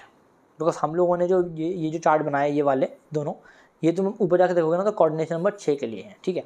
और ऑब्वियसली कोऑर्डिनेशन नंबर 4 के लिए हम लोगों ने जब आपको पढ़ाया था तब ये है नंबर ऑफ आइसोमर, है ना। ये मैंने बेसिकली कुछ, ये मैंने वापस लिखा नहीं है, मैंने वहाँ से कॉपी करके यहाँ पेस्ट करा है, ठीक है, समझ गए। दिखा दूँ कहाँ से कॉपी करके कहाँ से पेस्ट करा है, आ जाओ दिखा दो, इधर कहाँ गया, ये देखो यहाँ से कॉपी करा है। मतलब ज्योमेट्रिकल आइसोमेरिज्म, हाँ जी, ज्योमेट्रिकल आइसोमेरिज्म में जो CN = 4 वाला पार्ट था, उसमें जो स्क्वायर प्लेन वाला, ठीक है। अब क्वेश्चन करा रहा हूँ डायरेक्ट, मज़ा आएगा, सुनते जाना, मज़ा आएगा। यहाँ तक हम लोगों ने कर लिया था, ठीक है। अब आओ क्वेश्चन पे, अब तुम्हें मज़ा आएगा। देखो क्या कह रहे हैं, which one of the following complex has possibility to exist as meridional isomer. और लेके चलो तुम्हें, ये नाम कुछ सुना तो नहीं लग रहा, आ जाओ देखते हैं। मेरिडियनल कहाँ गया मेरे भाई, ये देखो मेरिडियनल, और किस टाइप का कंपाउंड होना चाहिए था, Ma3B3। और चेक करते हैं कि उन 4 ऑप्शन में से Ma3B3 कौन सा है। आ जाओ, Ma3B3 स्वाहा, समझ पाए बात को, ये नहीं है ना, ये Ma2B2 है, हाँ ये भी Ma2B2 है और Ma3 है, तो अलग ही है। तो बेसिकली अपना सही आंसर कौन सा हो गया, ये वाला हो गया।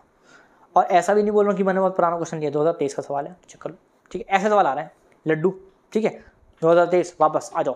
कह रहा था total number of stereo isomers for the complex this is what. अब सुनना थोड़ा सा कॉन्सेप्ट है यहाँ पे, क्या OX यहाँ पे क्या है, ऑक्सिलेट आयन, ठीक है। अब ऑक्सिलेट आयन मैंने आपको ऑलरेडी पढ़ाया हुआ है, कब पढ़ाया है भैया, ऐसा मत बोलो यार, जब मैं तुम्हें लिगेंड पढ़ा रहा था, है ना, तो मैंने तुम्हें बताया हुआ है कि ऑक्सिलेट आयन होता है C2O4।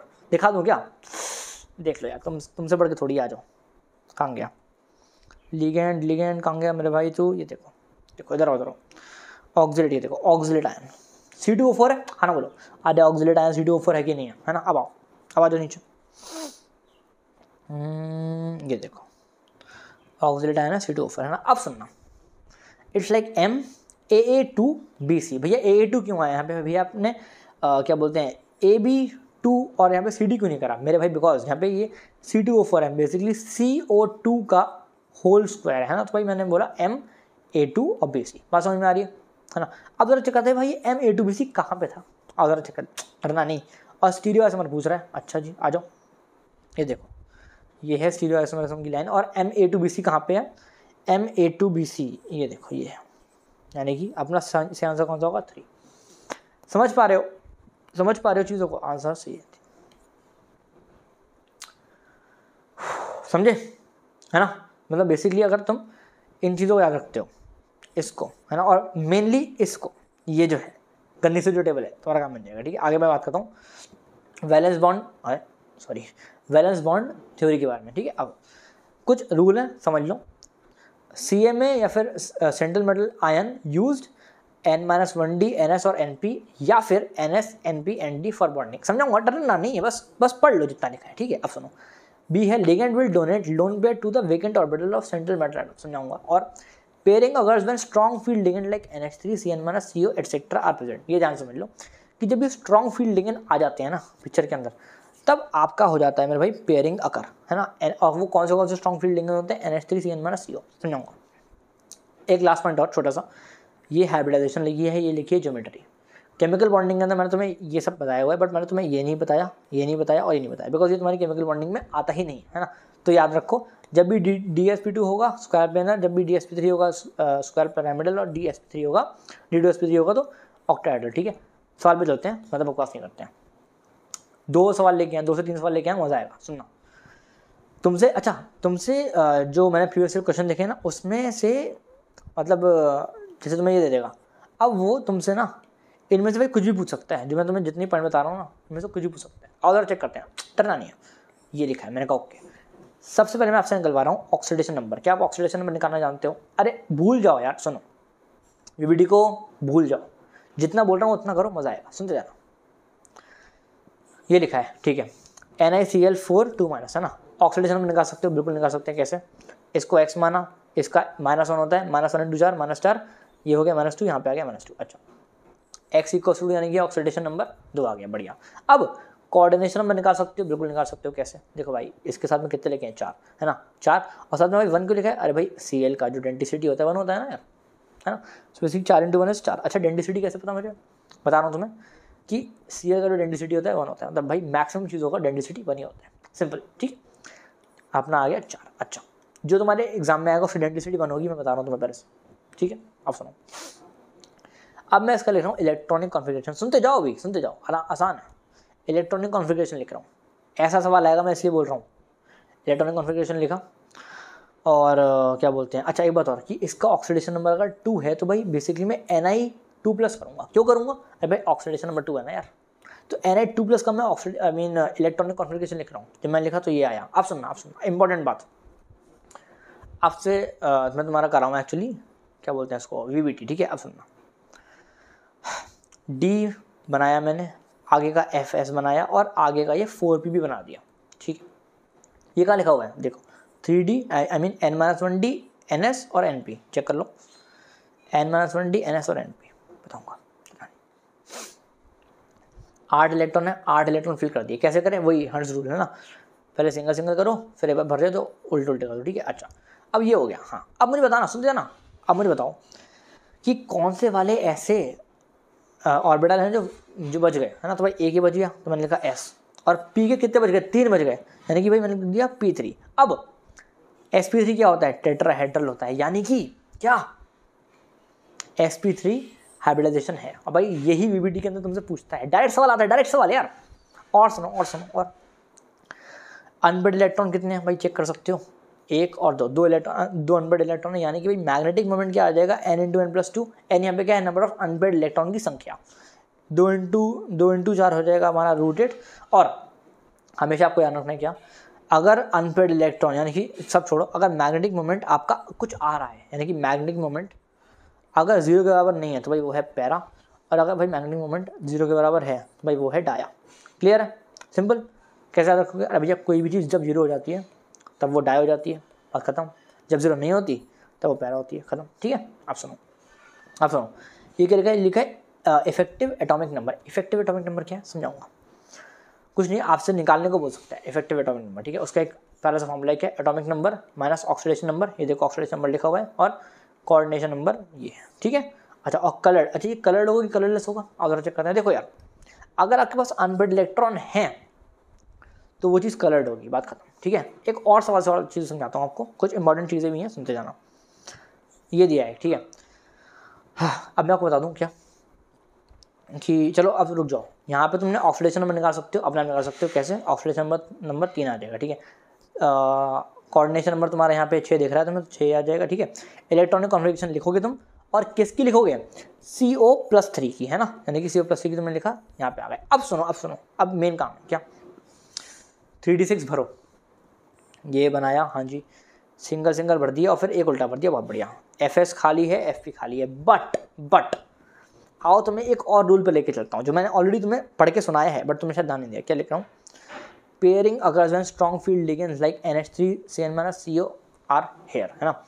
अगर चेक करते हैं हमारे में कौन सा है, CO आ गया है ना, राइट, सॉरी हाँ NH3 आ गया, सॉरी NH3 आ गया ना यार। और यहाँ पे जो NH3 है वो है स्ट्रॉन्ग फील्ड लिगेंड। जब भी स्ट्रॉन्ग फील्ड लिगेंड होता है तब, जैसे ये अभी अनपेयर्ड है तो भाई ये कर देगा उसको पेयर, है ना। सो भाई ये वाला यहाँ आ जाएगा, ये दोनों मिला के इधर आ जाएंगे, है ना। सो बेसिकली तुम्हें कुछ ऐसा दिखेगा। अच्छा अब सुनना, अब खाली कौन से बच गए, सुनना, खाली कौन से बच गए? ये बच गए, कहाँ गया ये, इतने तुम्हें जो दिख रहे हैं खाली बच गए, यानी कि D2sp3, समझ गए? D2sp3 क्या होता है? ऑक्टाहेड्रल। कहाँ बताया भैया आपने? मेरे भाई मैं मारूंगा, मैं बहुत मारूंगा। D2sp3 ऑक्टाहेड्रल, ठीक है। अब सुनो, ऑक्टाहेड्रल समझ गए, बहुत बढ़िया। अब अनपेयर्ड इलेक्ट्रॉन कितने हैं भाई? एक भी अनपेयर्ड है ही नहीं मेरे भाई, तो 0 हो गया। अनपेयर्ड इलेक्ट्रॉन 0 है तो भाई मैग्नेटिक मोमेंट 0 होगा, 0 होगा मतलब डायमैग्नेटिक होगा, ठीक है। और ये तुम अपना निकाल सकते हो, 36 आएगा, निकाल के देख लेना। और कलरलेस है, कलरलेस क्यों है? Because number of unpaired electron equal to 0 भाई, चेक कर लो, 0 है, सिंपल है। अच्छा छोटी सी बात और बताना चाहता हूँ, क्या? सुनना, D2sp3 है। देखो यार तुमने आज ना जिंदगी में हमेशा यही चीज़ पढ़ी है क्या कि SPDF, है ना, ये इनका मतलब तुमने इस ऑर्डर में इनको सुना है ना। बट अगर तुम इसको पढ़ोगे ना, इसको, तो तुम पता है क्या पढ़ पा रहे हो? तुम कह रहे हो D2sp3, जब भी तुम ऐसे तो कह रहे हो ना कि भैया ये उल्टा कैसे लग रहा है यार, मतलब D पहले कैसे आ गया? जब भी तुम्हें कुछ गड़बड़ लगे तो हम उसको बोलते हैं भाई कि इनर कॉम्प्लेक्स फॉर्म हुआ है। क्या बोल रहा हूँ? जब भी किसी भी चीज़ का हाइब्रिडाइजेशन कुछ इस टाइप का आएगा, यानी कि कुछ उल्टा सीधा आएगा, SPDF के फॉर्म में नहीं आएगा, है ना, तो हम बोलेंगे इनर कॉम्प्लेक्स है और लो स्पिन कॉम्प्लेक्स है, या तो ये है या फिर ये है, और दोनों भी हो सकता है, समझ रहे हो ना। यहाँ पे और मतलब ये वाला और है, क्लियर, बढ़िया। अच्छा समझ गए इस बात को, बहुत सुंदर। एक और लास्ट क्वेश्चन, मजा आ जाएगा तुम्हें, बहुत सारे कॉन्सेप्ट्स तुम्हें एक साथ में दे रहा हूँ, मजा आएगा, सुनना। ये है, ठीक है, सॉरी, ऑक्सीडेशन नंबर निकालो, CN निकाल सकते हो अपने आप, है ना। हाँ अब सुनो, Ni2+ है ना, Na2+ का मैंने लिखा इलेक्ट्रॉनिक कॉन्फ़िगरेशन। अब देखो यार 8 भरने हैं तुम्हें D के अंदर, मैंने कहा ठीक है भाई भर दो, है ना। और तुम्हें क्या पता है क्या कि भाई जैसे कि यहाँ पर NH3 था, ये स्ट्रॉन्ग फील्ड लेंगे था, तो हम लोग भाई क्या करा रहे थे? ये करा रहे थे हम लोग इलेक्ट्रॉन की पेयरिंग। तो भाई कायदे से हम लोगों को क्या करना चाहिए कि NH3 यहाँ पे भी है, तो भाई इलेक्ट्रॉन की अपने को पेयरिंग करानी चाहिए। भाई वो कुछ ऐसा दिखेगा? अरे हाँ ना बोलो मेरे भाई, पहले ऐसा था, पेयरिंग कराने के बाद ऐसा दिखेगा, नहीं दिखेगा? हाँ जी। और हम लोग यहाँ पे कर देंगे गलती, पूछो क्यों? बिकॉज आपको ये चीज़ यहाँ पे एक्सेप्शन आ गया, आपको यहाँ पे चीज़ ध्यान रखनी है कि जब भी ऐसा आयन फॉर्म हो, जब भी तुम्हें ऐसा आयन दिया जाए, तब हमेशा उसका जो आपको इलेक्ट्रॉनिक और इलेक्ट्रॉनिक क्या ना हो, ये जो आपको भरने हैं, जो शेल भरने हैं, आपको उसमें से जो पेयरिंग है उसको हटा देनी है, या पेयरिंग नहीं करनी है, आपको नॉर्मल ऐसे लिखना है, खत्म। अब देखो ये जब ऐसे हमने लिखा तो भाई वो क्या देखा, ये देखो sp3d2 दिखेगा, ये देखो sp3d2, तो हमने यहाँ पे लिख दिया। अच्छा ये sp3d5 तक क्यों नहीं गया, D2 पे ही क्यों रुक गया? अरे मेरे भाई बिकॉज अगर तुम चेक करोगे ना, 2 और 1 3, 3 और 3 6, और दिखाऊँ? अच्छा चलो sp3 अलग ही है, मतलब बेसिकली तुम समझ रहे हो ना कि या तो तुम्हारा sp3 होगा या फिर sp3d होगा, ऐसा करके, राइट। सो बेसिकली तुमको सॉरी कहाँ गया, sp3d2 तक आना है और तुम्हारा ये हो जाएगा ऑक्टाहेड्रल, ठीक है। अच्छा अनपेयर्ड इलेक्ट्रॉन कितने हैं भाई? 2 हैं, तो 2 आ गया। मैग्नेटिक मोमेंट निकाल सकते हो यहाँ से, सब दिया हुआ है तुम्हें। रूटेड आ जाएगा भाई, रूटेड मतलब पैरा हो जाएगा ना, पैरा क्यों? बिकॉज मैग्नेटिक मोमेंट कुछ आया है, 0 नहीं है, क्लियर। EN तुम्हारा निकाल सकते हो। कलर्ड क्यों है? Because number of unpaired electron हैं, ठीक है, नंबर ऑफ अनपेयर्ड इलेक्ट्रॉन है, बढ़िया। छोटी सी बात और, sp3d2 है ना, यानी कि उल्टा उल्टा नहीं है। अगर उल्टा उल्टा नहीं है तो हम बोलेंगे आउटर कॉम्प्लेक्स है, हाई स्पिन कॉम्प्लेक्स है, सिंपल, ठीक है। चलो छोटे छोटे नोट्स में ध्यान समझना। नोट ए क्या है कि NiNH3 6 जब होगा ना तो भाई इसके अंदर पेयरिंग नहीं होगी। जैसे कि कहाँ लिखा है, अरे भाई यही तो है, अरे अपना वाली तो है मेरे भाई, ठीक है, मैं तुम्हारे एज अ नोट बना के लिख दिया। ऐसी दो चीज़ें और ना थोड़ा समझना कि जिंदगी में ध्यान से सुनना, कभी भी PT PD AU आ जाए विद कोऑर्डिनेशन नंबर 4, जैसे कि यहाँ पे भाई कोऑर्डिनेशन नंबर से क्या था 6 था, अगर PT आ जाता कोऑर्डिनेशन नंबर 4 के साथ में तो ऑलवेज उसका जो ज्योमेट्री होता है वो होता है स्क्वायर प्लेन, और आपको हमेशा याद रखना है, ठीक है।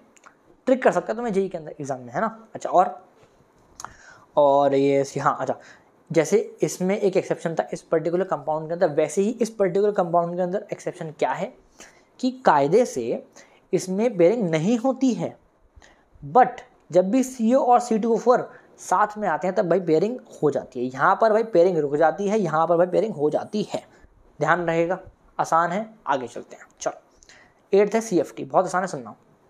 देखो केस बना हमारा टेट्राहेड्रल फील्ड के अंदर, समझाऊंगा कोई दिक्कत नहीं है। ML4 के टाइप का ये है, टेट्राहेड्रल मतलब ML4 है ना। तो टेट्राहेड्रल तुम्हारा बेसिकली ऐसा होता है। और आप सुनो, देखो क्या होता है ना कि जब ये मेटल इसके साथ में लिगेंड के साथ में जब इसे अटैच नहीं था तब इसके metal orbital in free state था, है ना, यानी कि degenerated D orbital in free state था। और फ्री स्टेट का मतलब समझते हो कि भाई उसकी एनर्जी कम थी, उसकी एनर्जी नीचे, मतलब एकदम नीचे एनर्जी है ना। बट जैसे ही भाई ये फॉर्म हुआ ना, ड्यू टू इलेक्ट्रॉन रिपल्जन, इसके और इसके बीच में इलेक्ट्रॉन का रिपल्जन हुआ और एनर्जी बढ़ गई। और कितनी एनर्जी बढ़ गई, इतनी एनर्जी बढ़ गई, इतना ऊपर पहुंच गया। आप सुनते थे ना, इसको बोल देंगे degenerated D orbital in complex. अच्छा, और delta E because of repulsion, है ना, तुम्हारे लिए मैंने लिखा है कि delta E because of repulsion. अच्छा, अब यहाँ से दो चीज़ें निकलती हैं, एक होता है T2G, एक होता है EG। बस सुनते जाओ, मैं सवाल कराऊंगा सब समझ क्लियर हो जाएगा, है ना। इसकी जो होती है ये होता है 2/5 डेल्टा टी, और मतलब एनर्जी, और इसकी होती है 3/5 डेल्टा टी, ठीक है। टेट्राहेड्रल, बस सुनते जाओ, टेट्राहेड्रल फील्ड को समझ में आ गया। सिमिलरली हम बात करते हैं ऑक्टाहेड्रल फील्ड के बारे में, कुछ भी नहीं होता डिफरेंस, बस यहाँ पर T2G ऊपर होता है, यहाँ पर T2G नीचे होता है, बात खत्म। अच्छा, छोटी सी बात और समझ लो, क्या कि डेल्टा टी क्या है, change in energy in tetrahedral field, ठीक है। सो बेसिकली यहाँ पर डेल्टा टी क्या है, क्रिस्टल फील्ड स्टेबलाइजिंग एनर्जी, ठीक है। अच्छा, और फिर से तुम समझ सकते हो कि यहाँ से हम यहाँ पे गए, यहाँ से 2 में टूटता है, EG ऊपर आता है, इसमें T2G ऊपर नीचे आता है, ठीक है। अब 3/5 डेल्टा नॉट जो रहता है वो 3/5 आता है, डेल्टा नॉट हमारा होता है CFSE, ठीक है। अब सुनना, देखो डेल्टा ई क्यों है, बिकॉज ऑफ रिपल्जन, भाई यहाँ पे भी रिपल्जन की वजह से। अच्छा, अब छोटी सी बात और, क्या कि यहाँ पे डेल्टा नॉट दिख रहा है तुम्हें और यहाँ पे तुम्हें डेल्टा टी दिख रहा है, इसका एक रिलेशन होता है, क्या होता है समझना।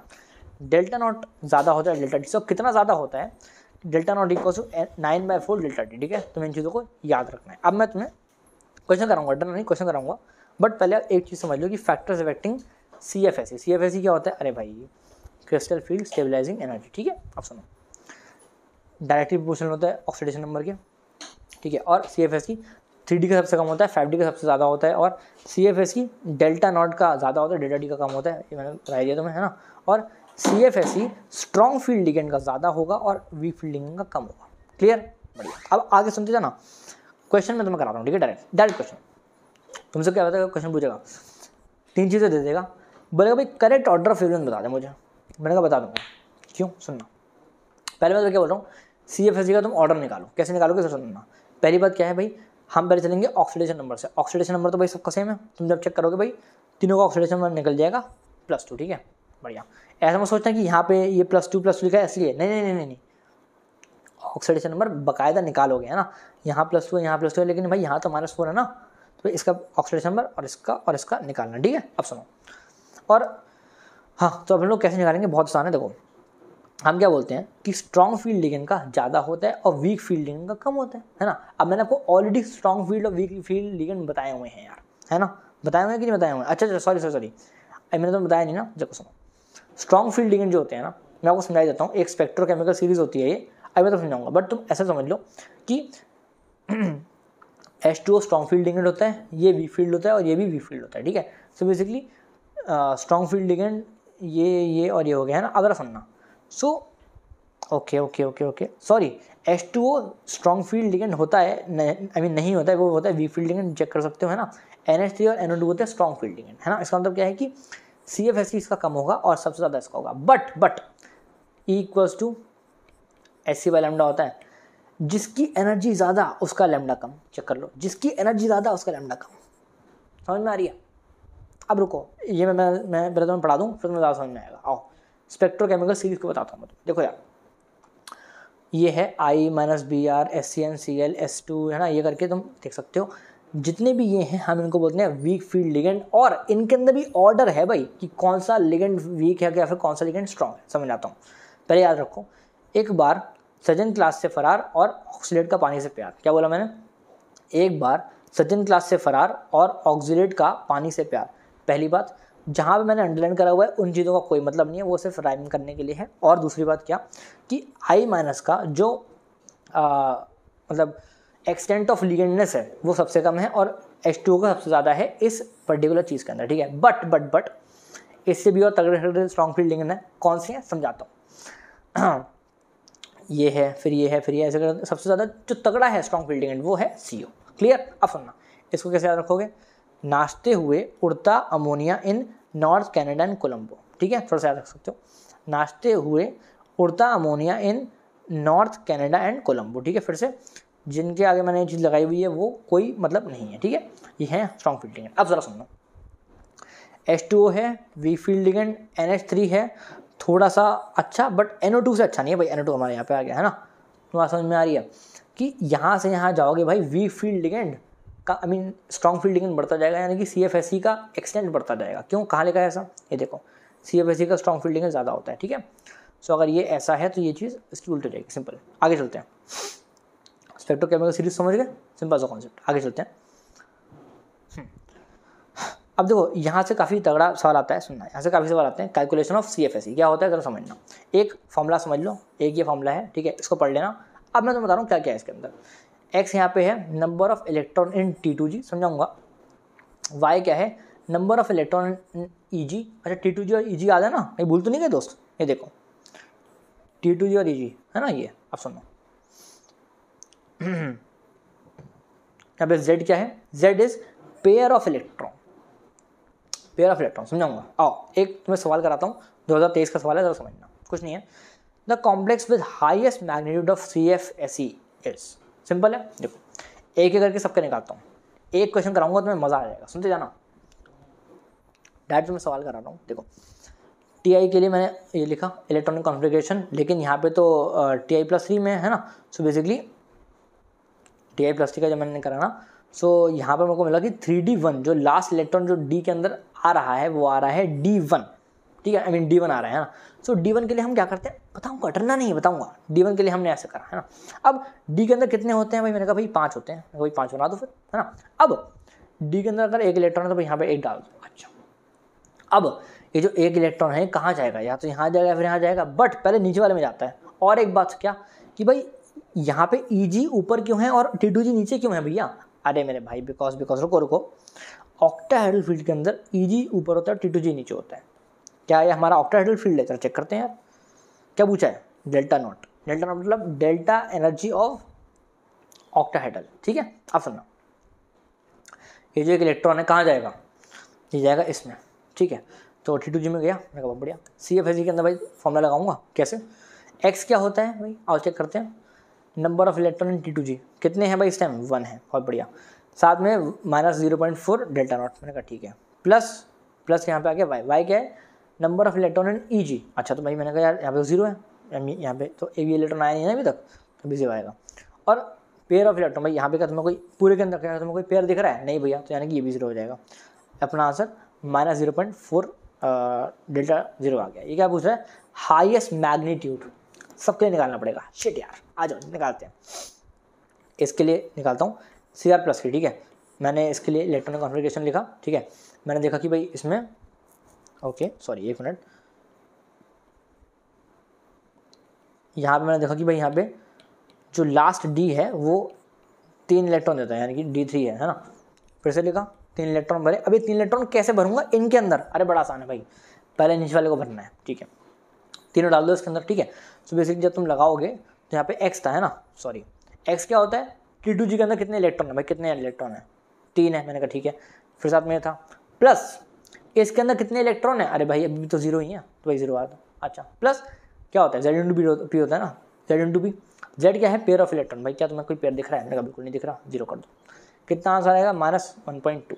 ठीक है, अच्छा अगला ये एम एन को पकड़ना है। ठीक है भाई, एम एन का हम लोगों ने करा एम एन प्लस। ठीक है, इलेक्ट्रॉनिक कॉन्फ़िगरेशन लिखो, डी में 4 आएंगे, 4 ऐसे भर दिया आपने, समझे ना, 4 ऐसे भर दिया। अब 4 कैसे भरोगे, ऐसे भर दोगे यार, अरे भाई 3 ऐसे और 1 ऐसा। मैंने कहा ओके जी। अब सुनना बट अब यहाँ पे एक कॉन्सेप्ट आता है, वो क्या आता है समझना।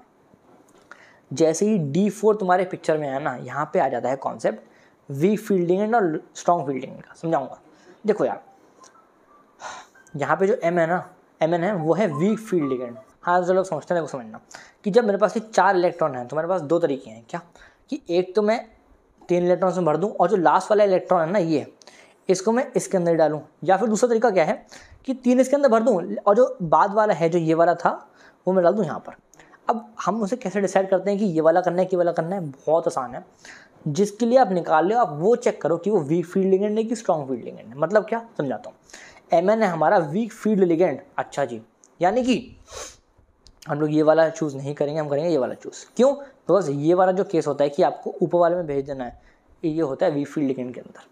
समझ में आ रही है, कॉन्सेप्ट सिंपल है, कोई बहुत तगड़ी चीज़ नहीं है ना। चलो सो बेसिकली ये हमारा हट गया और हम बात करते हैं इसके ऊपर, है ना। सुनना, CFSE के अंदर क्या होता है, एक्स हमारा कितना है, T2G के अंदर कितने इलेक्ट्रॉन है भाई, 3 इलेक्ट्रॉन है, बहुत बढ़िया। अब ये मैंने डाल दिया प्लस, EG के अंदर कितने इलेक्ट्रॉन है, 1 इलेक्ट्रॉन, मैंने 8 डाल दिया, साथ में ये है, और प्लस साथ में क्या होता है यार, ZB। भाई अभी भी भाई पेयर है क्या कोई, जरा चेक करो भाई साहब, पेयर है क्या कोई, पेयर तो भाई मुझे कोई भी नहीं दिख रहा है ना। अरे इसके अंदर ये होता तो भाई एक पेयर होता, बट इसके अंदर थोड़ी है भाई कोई पेयर। बात समझ में आ रही है, 0 पेयर है, अपना आंसर आ जाएगा। अच्छा अब अगला है हमारा ये, ठीक है, FE के लिए निकालते हैं, सुनते जाओ, देखो मज़ा आएगा तुम्हें, सारी चीज़ें मैं करा रहा हूँ बहुत कम टाइम में। Fe3+ है, मैंने कहा हाँ जी है, इलेक्ट्रॉनिक कॉन्फ़िगरेशन लिखो, 5 है, 5 घुसा दो इसके अंदर। अब तुमने चेक करा बेटा, FeB क्या होता है, वीक फील्ड लिगेंड होता है यार, हाँ जी। 5 थे, 3 इधर 2 इधर, बात खत्म। ठीक है, यहाँ पे x आता है तो x हमारा आ गया यहाँ पे 3, तो मैंने यहाँ पे 3 डाल दिया, है ना। -0.4 डेल्टा नॉट होता ही है, प्लस y यहाँ पे क्या होता था, EG के अंदर कितने इलेक्ट्रॉन है भाई, कितने इलेक्ट्रॉन है, 2 इलेक्ट्रॉन है, राइट।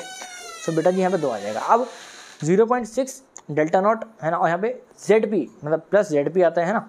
और बेटा यहाँ पे तो कोई अभी भी पेयरिंग नहीं हो रही, सो बेसिकली यहाँ पे मेरा 0 आ जाएगा। मतलब ZP होता है ना भाई, Z की जगह में 0 डाल दूँगा, है ना। तो जब तुम सॉल्व करोगे 0 आएगा, है ना।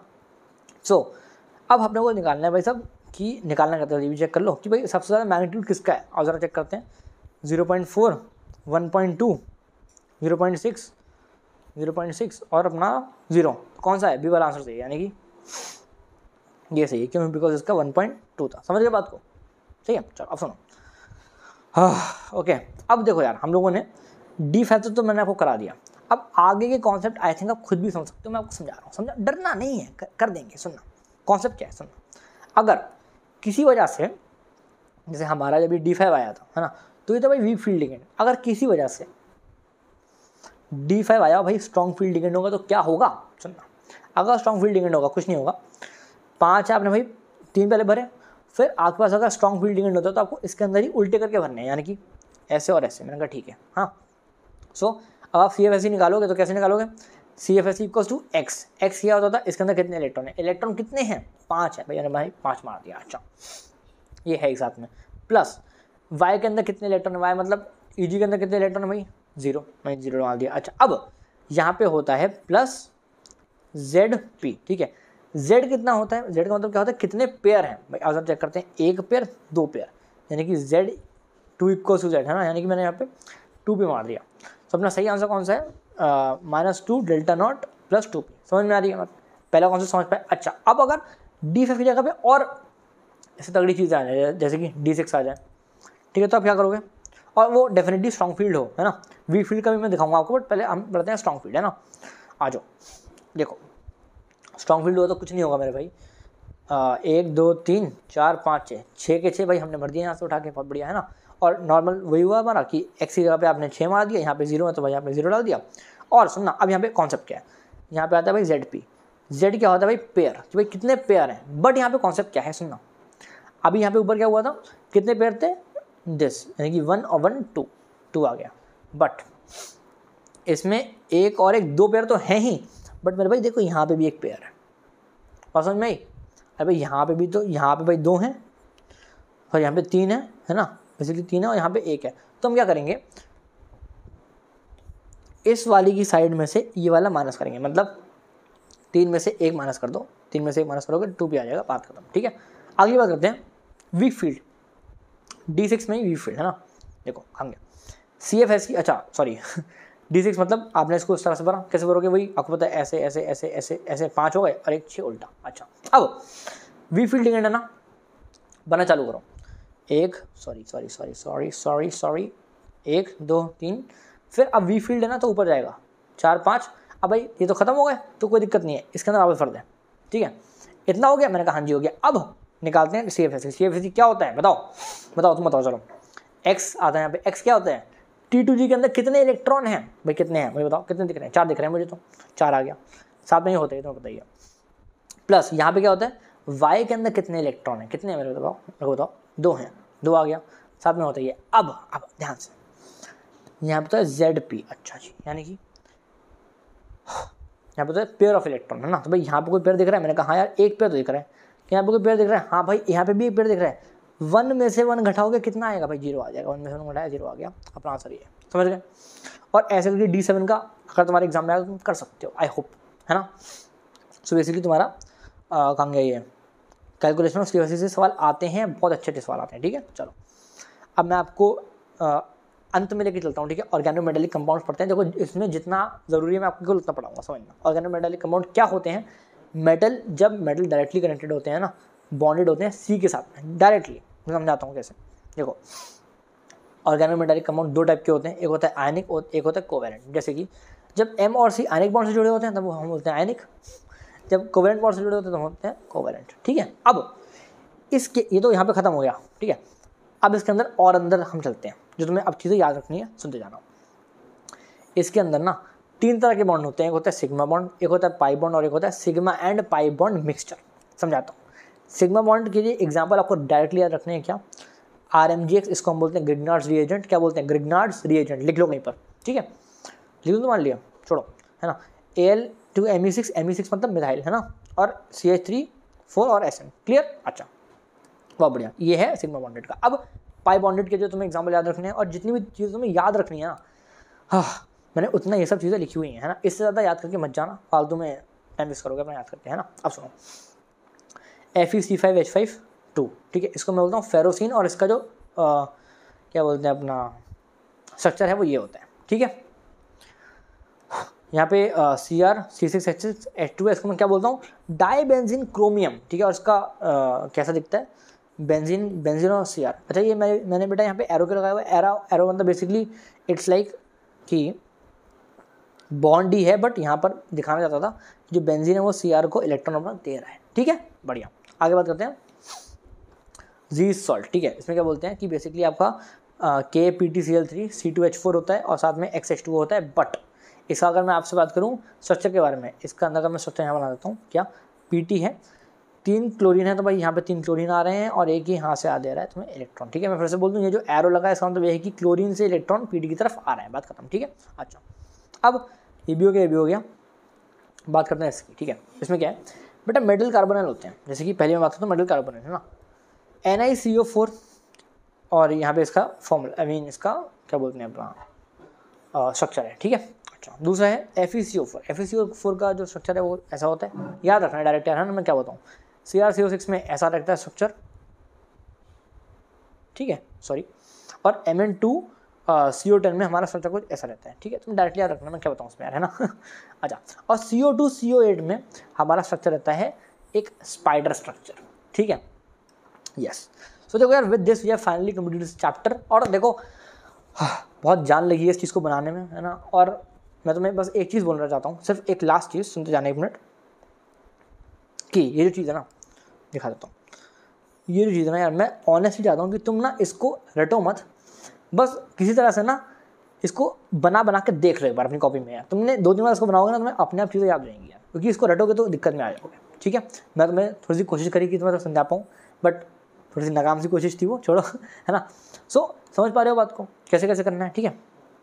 अब आई थिंक वीडियो को ख़त्म करते हैं, ठीक है। हम लोग मिलेंगे यार नेक्स्ट वीडियो के अंदर, और मैं अगला जो लेके आ रहा हूँ PYQ हैक का सेशन, उसमें मैं आपको कराऊंगा इसी चैप्टर के PYQ हैक, ठीक है। एंड देन हमारे पास सब कुछ खत्म हो जाएगा, ठीक है। और हम लोग मिलेंगे नेक्स्ट वीडियो में, तब तक के लिए ओके बाय।